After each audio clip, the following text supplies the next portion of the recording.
the TAYLORMADE M5 driver. Let's do it, and let's do it now.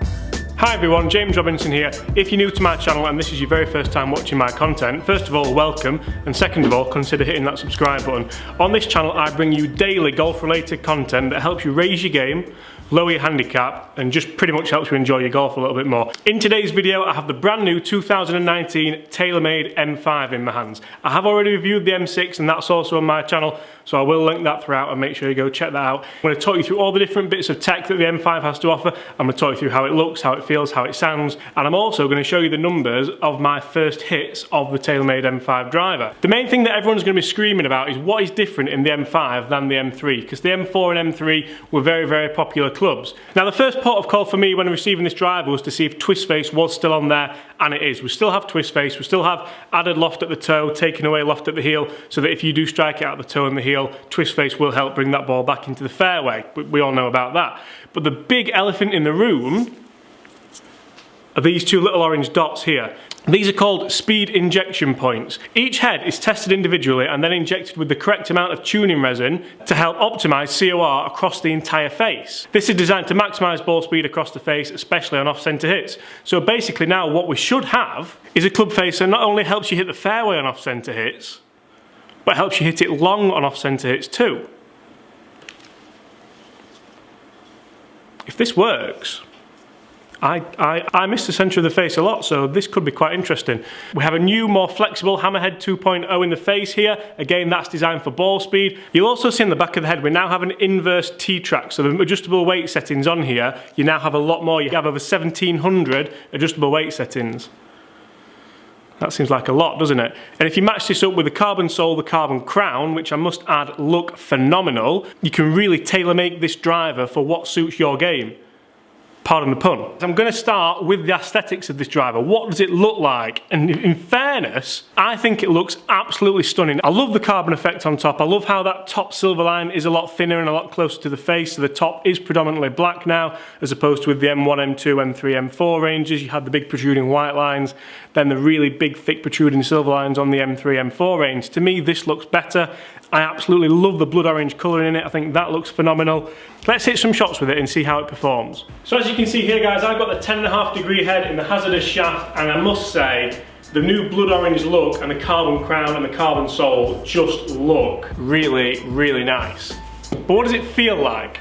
Let's hit some and find out. Now I have already done the review on the M6 and I must say that sounded unbelievable. If you do want to see a head-to-head between the new M5 and the new M6, make sure you hit that subscribe button because that's either on the channel now or coming very soon.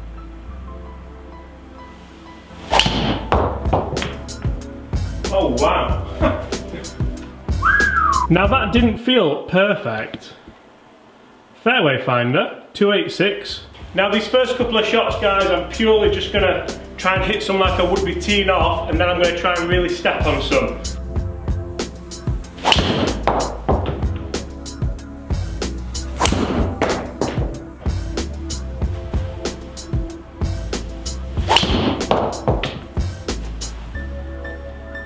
Acoustics wise, this thing is very, very impressive, very pleasing to the ear. Some drivers are quite loud and tinny, and to be honest, that could put me off a driver.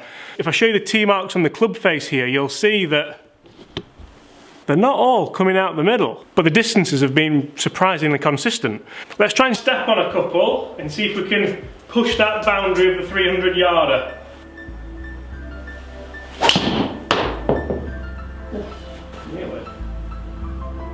It really does look fantastic.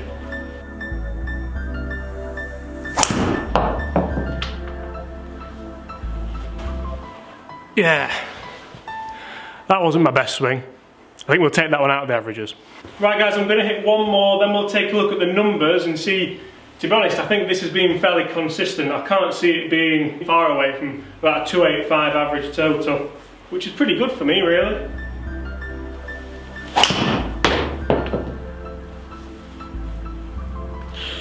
Oh dear, I think we'll take those last two out. Let's take a look at the numbers. Okay guys, so numbers for the TAYLORMADE M5 driver. Let's take a look over at this column here. You'll see I've deleted the last two because, well, I went after them and they were absolutely shocking drives. Looking at the average distance, bang on 285, which is what I kind of guessed at. All these numbers, if we look at the distances, are pretty consistent, and that's one thing that's really impressed me with this driver. I didn't strike all these out the middle of the face. Predominantly, I hit a couple of good ones. The fifth one was obviously the best shot of the day. But yeah, I didn't strike this as well as I would have liked. It still performed really consistent for me.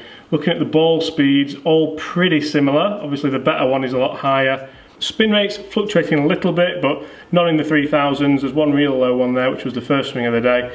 Average spin, 2,613, which is pretty bang on really. I might try and take that down a little bit with the CG movements, but apart from that, very, very happy with those numbers. And to be honest, as a club as a whole, there's not a lot that it's not offering. It looks fantastic. I love how the silver bit's a lot thinner, so it doesn't distract you as much. That was one thing which I really didn't like from the M1, M2. Going into that, I preferred the M3 and M4. Obviously, I used the M3 for a long time quite successfully, but the top of the crown now just looks phenomenal with that black carbon effect and a real thin silver line as opposed to a real protruding line that edges back. And for me personally, there's going to be a lot of testing to do with loads of different drivers this year to keep this out the bag, to keep the Titleist out the bag, to keep loads of clubs out the bag. Guys, what do you want to see me compare this against? Hit those comments below. Do you want to see me compare it against the Titleist, the Callaway, the Mizuno, the Cobra? Guys, I really hope you've enjoyed that video on the brand new TAYLORMADE M5. If you have and you haven't already, make sure you hit that subscribe button, put the thumbs up if you've enjoyed that video,